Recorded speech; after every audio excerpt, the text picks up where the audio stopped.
ગુજરાતનો આવાજ।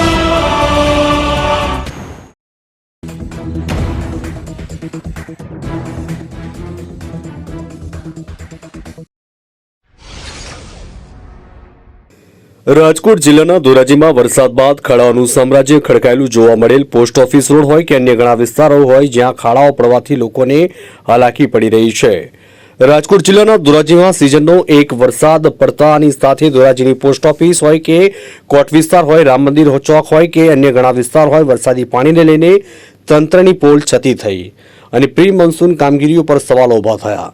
ઘણા વિસ્તારોમાં રોડ રસ્તાઓ બિસ્માર હાલતમાં થઈ ગયા તો વરસાદી પાણીના ખાબોચિયા ભરેલા હોય તેથી વાહન વ્યવહાર ખોરવાઈ જાય છે।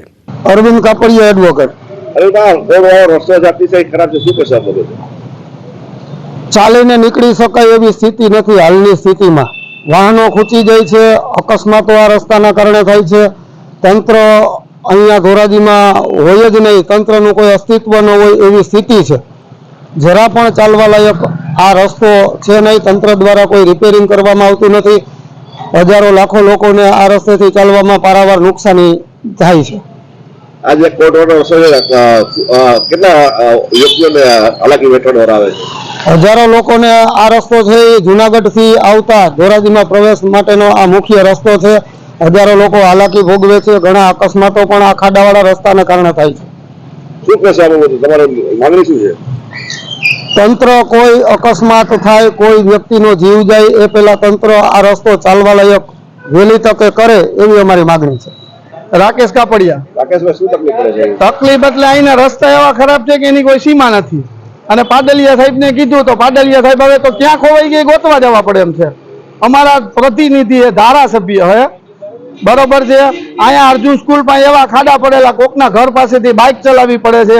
કોરટ વાળો રોડ જોવો, બગીચાના ટાંકા વાળો જોવો, પોસ્ટ ઓફિસ જોવો, પછી કોલેજ થી સમાજ વાળો રોડ જોવો બરોબર। અને આ એરિયામાં બે સરકારી ઊંચા અધિકારી રહે છે તો એને ખબર નથી તો અમારે હવે કોના, અને નગરપાલિકામાં બોડી નથી, ફરિયાદ લઈને જાય તો કોઈ ધ્યાન નથી દેતું તો અમારે જવું કોની પાસે હવે?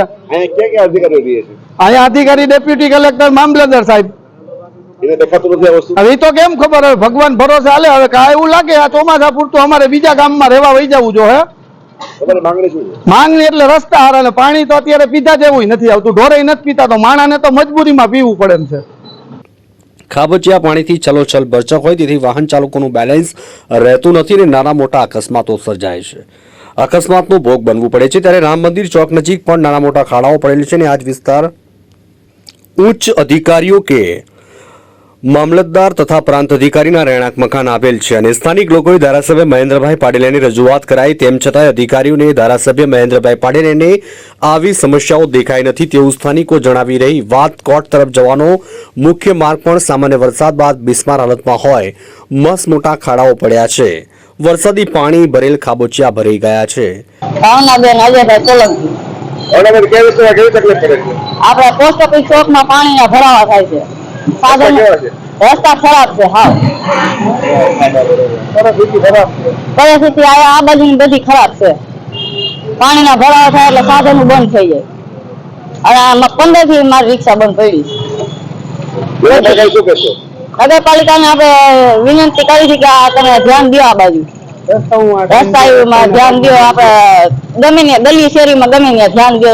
તમે ગટરમાં પાણી ભરાય છે એ તમે કાંઈક આમાં સુવિધા કરી દો, આપણે એટલી વિનંતી છે। સમીર કાલરિયા, ધોરાજીનો નાગરિક છું। અત્યારે આપણે ઉભા છીએ પોસ્ટ ઓફિસ ચોકમાં। પોસ્ટ ઓફિસ ચોકમાંથી આગળ જતા જમનાવ રોડ આવે છે તે નગરપાલિકાના નકશામાં છે જ નહીં। વર્ષોથી અહીં રોડ નથી બન્યો, થોડુંક પાણી પડે તો નદી જેવું ભરાઈ જાય છે, કાયદેસર ખ્યાલ જ નથી નગરપાલિકાના ધોરાજીમાં આવે। એટલે વિનંતી એટલી કે નગરપાલિકાને કે આ રોડ ધોરાજીમાં લે। તકલીફ પર એક દિવસમાં 2 થી 3 અકસ્માત આ રોડ ઉપર થાય છે, થોડોક વરસાદ આવે તો બધાને ફરીને જવું પડે। તકલીફનો તો પાર જ નથી, તકલીફનું પૂછો જ માં, ફરીને જાય છે। ગાડીમાં એટલી નુકસાની છે, ગાડી હલાવવામાં એટલી તકલીફ પડે છે, બધા રોડ ફરી આ રોડ ઉપર હાલવું એટલે ખતરનાકમાં ખતરનાક છે। ત્યારે વકીલો કોર્ટ કામગીરીઓ કરવા આવતા હોય તે લોકો પણ ત્રાહિમામ પોકારી ગયા છે। ધોરાજીના અનેક વિસ્તારોની હાલત એવી છે ત્યારે એક જ માંગ છે કે હવે તાત્કાલિક સમારકામ હાથ ધરો તો સારું છે। બિસ્માર હાલતમાં થયેલ રસ્તાઓ સારા કામ કરો તેવી લોકોને રાહત અનુભવાય. ધોરાજીથી અલ્પેશ ત્રિવેદીનો રિપોર્ટ.